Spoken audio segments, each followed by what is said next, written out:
All right. I do admit that was better. By the way, I was pricing those backpack frames over at the sporting goods store. Oh, yeah? Cost 69 bucks. Looks like I'll be getting my old one for a while. Me too.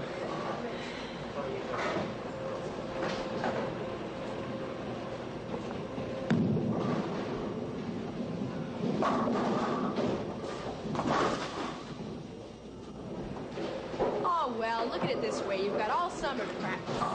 Very funny. So when's she coming?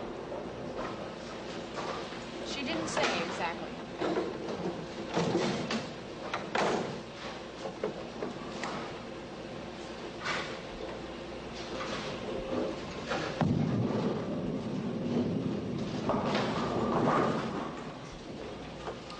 It's pretty crummy if you ask me. Her showing up out of nowhere. Some woman I don't even remember is gonna come stare at me. Great. Probably take one look and disappear forever. Fine with me.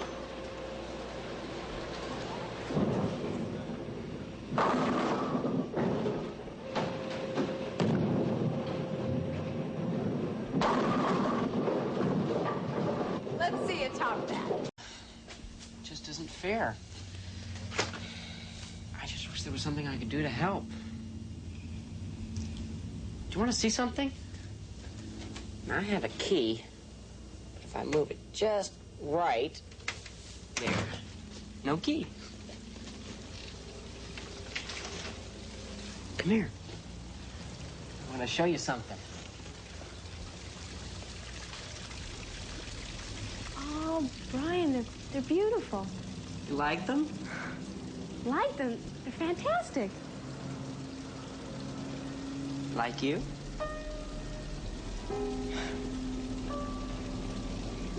I never know what to say. Debbie would. She never gets embarrassed. Except that I like you better. Especially the way the light falls on your hair. You're very pretty.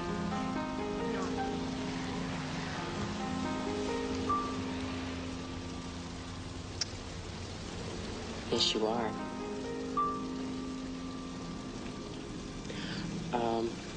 By the way, you're invited to a backpacking trip the next week I have off. You mean it? Mm-hmm. Well, of course, I was thinking of asking Debbie first, but... You wouldn't dare. I'll ask my folks, but I know they'll say yes. And without Debbie, understand? Now that your mom is coming, it's not going to goof up our plans, is it?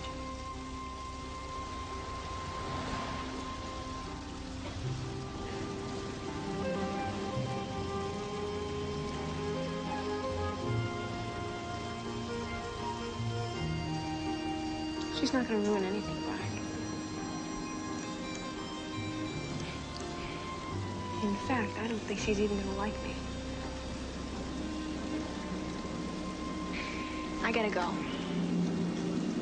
You want to come over to the house later?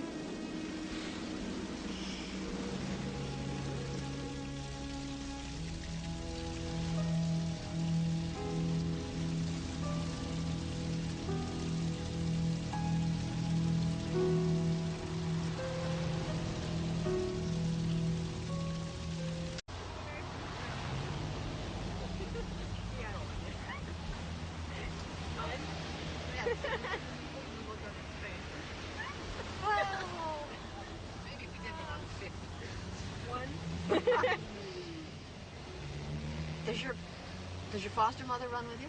Things like that? No, she doesn't run, but we do a lot of other things, though.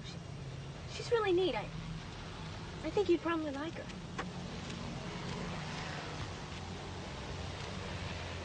Jill, would you come to my birthday party? I'd love to. You think it's a good idea, though, with the hearing coming up so soon? It's what I'd like. Well, why don't you ask your foster parents first, okay? Okay.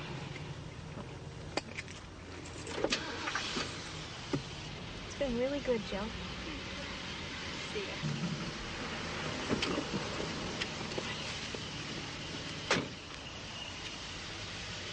So is that the wicked old witch from Chicago? How can you say that? You don't even know her. But it's me, Brian, remember?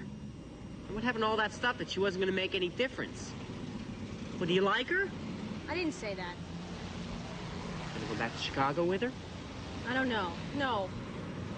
Brian, will you just leave me alone? Why is everybody at me all the time? What the heck's that supposed to mean? It means just leave me alone. Oh, you didn't. So pretty? Brian, it's beautiful. Oh, I'm glad you like it.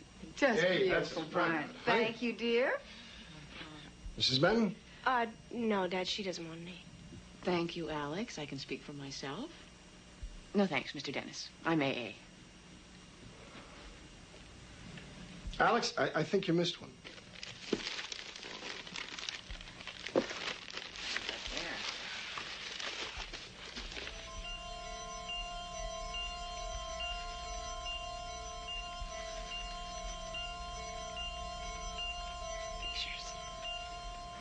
Don't you think that's just a little bit unfair? Why? Playing on Alex's sympathies like that. Lila, I think you should give out the cake. No, I'm not finished yet, Tom. I was just afraid that you might try something like this. Mrs. Dennis, Alex has a right to those pictures. They show a part of her life before she came here. 6 years, Mrs. Benton. 6 years. Alex has celebrated her birthday in this house. Where were you then? Were you Drunk? Yes. Usually very drunk. And that's exactly what you mean, isn't it? I think Judge Atherton would find that very interesting. Yes. Please don't do this. I think you'll find that she already knows. And that it's not going to keep me from having Alex back. I can't take any more of this. It's my birthday. I'm sorry, Mrs. Benton. I guess this being the night before the hearing, the subject was bound to come up. We didn't think it was a good idea, but I guess we hoped that maybe if you saw Alex here with us, you might... I might change my mind? No. I'm sorry, too, Mr. Dennis. But I have no intention of giving up my daughter. I hope you're all very happy. Because she's gone. I can't find her any place. It's just no use. Maybe the Dennises have found her. She might have gone back. I don't think so. I just don't know where she could have gone either. Hey, you mind letting me out? I'm gonna go take a walk. Maybe I'll find Alex.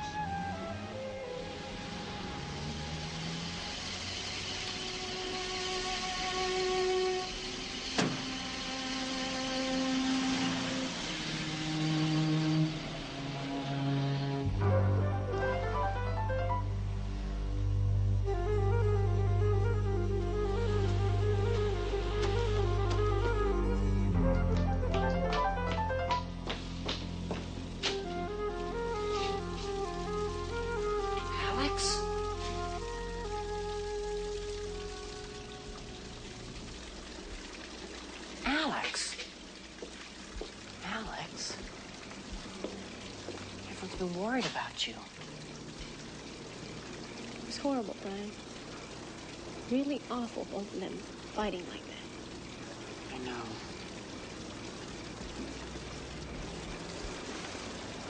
What are you afraid about? Going to Chicago? Or do you want to go? What difference does it make what I want? So what now? I don't know what now. Can't keep running. All I know is I'm not going to go in there tomorrow and watch them fight like I'm just some piece of property. It's their decision anyway. Why should I listen to them fight for their rights when I don't even have any? You can fight. I'm a foster kid, Brian. Foster kids don't have any rights. They just go where people tell them. But you're not going to go to the hearing tomorrow? No. I made up my mind, Brian. All right. Want me to walk you home? Can I stay here? Please? There's no place to sleep. I don't think I'm going to be sleeping much. Do you want me to stay?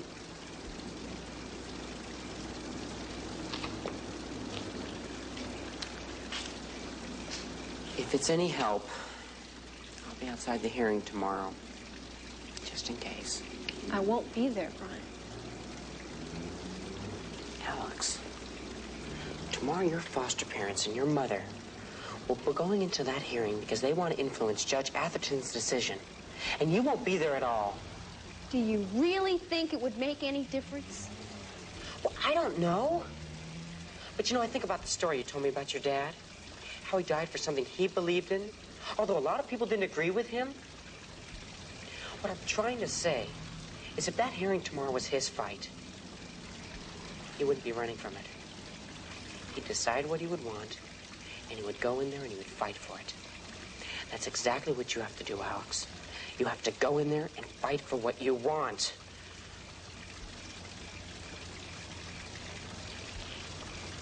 Good night.